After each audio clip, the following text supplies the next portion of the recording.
अभी पिछले कुछ समय में चीन अपने अतिक्रमण से बाज नहीं आ रहा है और बिल्डअप भी करता जा रहा है बातचीत की आड़ में।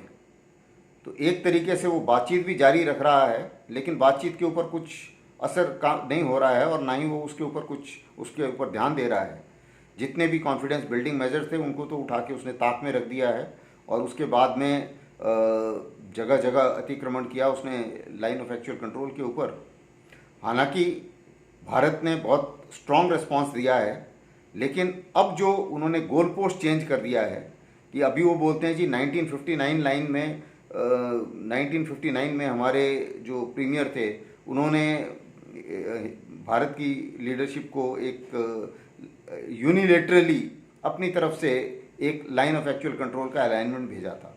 भारत ने तो वो अलाइनमेंट कभी नहीं माना और उस अलाइनमेंट के मुताबिक तो श्योक रिवर तक सब उन्हीं का है, लेकिन वो तो हमने कभी मंजूर किया नहीं और ना ही हमें कभी मंजूर होगा।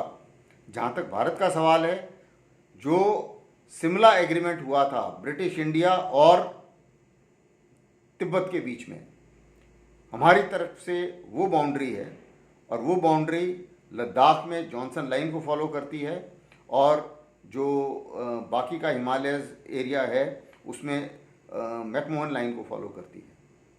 तो हमारी तरफ से वो लाइन है और अगर वो डिप्लोमेटिकली ज़्यादा इसकी चीज़ के ऊपर प्रेशर डालते हैं तो मेरे विचार से भारत को भी स्ट्रॉन्ग मैसेज देना चाहिए कि हम तो ब्रिटिश इंडिया और तिब्बत वाली लाइन को फॉलो करेंगे और हमारे हिसाब से जो तिब्बत गवर्नमेंट जो है वो एग्जाइल में वही गवर्नमेंट है और हमारा बॉर्डर तिब्बत के साथ है, चीन के साथ तो है ही नहीं। चीन तो अनऑथराइज तरीके से वहाँ बैठा हुआ है तिब्बत के अंदर।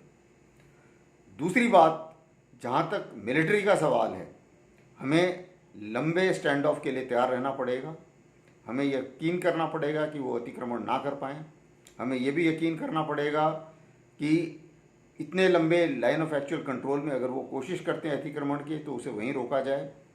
और हमें अपने भी मिलिट्री ऑप्शंस जो हैं उसके ऊपर काम करना पड़ेगा, चाहे वो ज़मीन के ऊपर है, चाहे वो समुद्र में है, चाहे जहाँ कहीं भी है।